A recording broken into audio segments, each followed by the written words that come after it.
Selamat bertemu kembali. Ya, cobalah kali ini kita bersama mengupas KUT daripada seseorang yang sangat luar biasa. Mengapa saya bilang sangat luar biasa? Karena seseorang ini orang yang tidak normal. Tidak normal artinya cacat. Cacatnya apa? Cacatnya terlahir dia tidak mempunyai tangan dan kaki. Bisa dibayangin seperti apa dia ini. Sebenarnya sangat berat sekali membawa kehidupan ini, tetapi bagaimana kok dia bisa sukses sekali? Coba nanti suksesannya kayak apa, nanti kita ceritakan. Siapakah dia? Dia itulah Nick Vujicic, namanya Nick Vujicic, kelahiran dan warga negara Australia. Seperti saya bilang tadi, dia terlahir cacat, tidak punya tangan, tidak punya kaki. Terakhir dia mencari, istilahnya sebutannya dia itu inspirator dunia. Mengapa dunia? Ya karena dia sudah berkeliling di 5 benua dan 44 negara memberikan motivasi. Jadi dia sebagai motivator. Mungkin saya sendiri pernah lihat juga, rekan-rekan mungkin juga pernah lihat di TV. Dia memberikan motivator luar biasa. Kita kasihan melihat jalannya aja, dia udah loncat-loncat gitu.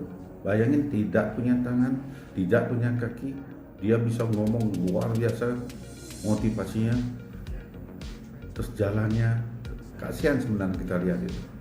Tetapi kok semangatnya luar biasa. Dia bilang, wah, keterbatasan bukanlah hambatan untuk meraih sukses, dia bilang itu. Padahal katanya menurut pengakuan dia sendiri, dia pernah sudah merasa putus asa dalam kehidupan ini karena merasa sangat minder sampai mau bunuh diri, tapi setelah dipikir-pikir dia tetap akan berusaha keras, dia bilang itu. Akhirnya dia sukses, betul kan? Dia sekarang disebut sebagai motivator kelas dunia, kelas dunia. Dengan catatan dia telah mengunjungi 5 benua. Kita juga belum semua mungkin 5 benua dan 44 negara dalam tugas memberikan motivator kepada masyarakat. Ya, hebat, luar biasa.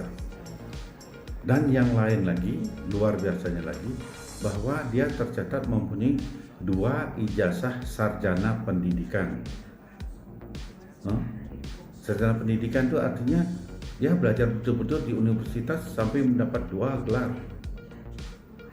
Bayangin bagaimana dia itu punya semangat hidup, itu luar biasa perjuangannya dia itu. Nah, sekarang kita tetap doakan dia supaya tetap sehat, tetap berjalan mulus, dan kita mudah-mudahan bisa juga meniru atau menjadikan inspirasi quote-nya dia yang kita akan jelaskan berikut ini. Quote pertamanya begini, yang mempunyai falsafah hidup. Hidupmu adalah milikmu. Jangan sampai orang lain mengaturmu. Tuh dia punya quote. Artinya hidup kita sendiri, ya kita yang mengelola hidup kita. Jangan diatur orang lain. Itu padahal dia orang cacat, mempunyai tekad begitu. Jadi kan jiwa mandirinya itu sudah sangat luar biasa. Apakah kita bisa begitu? Ya harusnya bisa, harusnya. Dan tekad begitu harusnya kepada seluruhnya, siapapun bisa mempunyai tekad begitu. Ya, cuma tidak bisa seluruhnya memang diatur sendiri karena kita bekerja.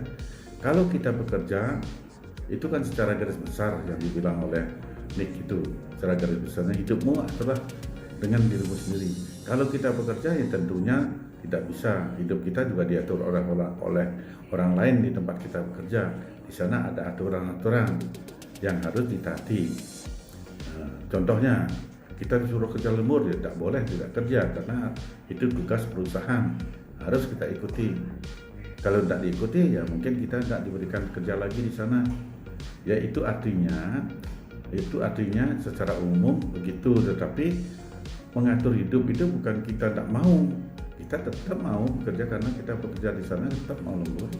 Tetapi tidak sampai secara 100% pribadi kita diatur oleh perusahaan. Umpamanya keperluan pribadi kita, kita mau nikah segala macam, ya itu tidak boleh diatur oleh perusahaan, itu urusan kita sendiri. Selama kita bernaung meminta pekerjaan pada perusahaan itu, ya aturan perusahaan itu seperti apa, itu saja kita ikut. Di luar itu urusan kita sendiri. Itu yang dimaksud oleh Nick Vujicic ini. Nah, quote yang kedua saya ambil karena cukup baik. Yang kedua ini banyak ya quote-nya, saya ambil 2. Quote kedua adalah hidup ini tidak akan menjadi lebih baik dengan kebetulan. Jadi hidup ini tidak akan lebih baik secara kebetulan, tetapi harus membuat perubahan sendiri. Jadi kita sendiri, kita yang bersangkutan harus berani membuat perubahan sendiri. Gimana contohnya? Ya memang itu harus kreasi sendiri itu. Contohnya kita membuat perubahan ya sekemampuan kita lah. Nah sekarang coba saya memberikan contoh ini, contoh aja yang ada di masyarakat. Bagaimana caranya merubah diri sendiri supaya nasib kita bisa menjadi lebih baik, kehidupan kita bisa menjadi lebih baik. Contohnya begini, kita seorang pemuda kampung, di kampung kantor terus begitu ya kan, sangat pasif dan sangat statis sekali kehidupan. Sekarang dia berpikir sekarang si anak ini, gimana ya kalau saya ikut pergi ke luar negeri, ikut jadi pekerja di kapal pesiar. Nah itu jarang orang berani begitu. Karena apa? Pertama biaya untuk berangkat itu tidak sedikit. Nah, terus kedua, bagi orang-orang takut meninggalkan keluarga, takut pada perubahan yang di luar sana seperti apa nanti, itu takut semua perubahan. Nah bagi yang orang mau berubah, dia berangkat. Walaupun dengan pertama kali yang saya dengar ini, pertama kali orang berangkat ke kapal pesiar umpamanya di Amerika itu paling tidak 40 juta amblas uangnya itu untuk mengurus surat-surat sampai di tempat bekerja di sana.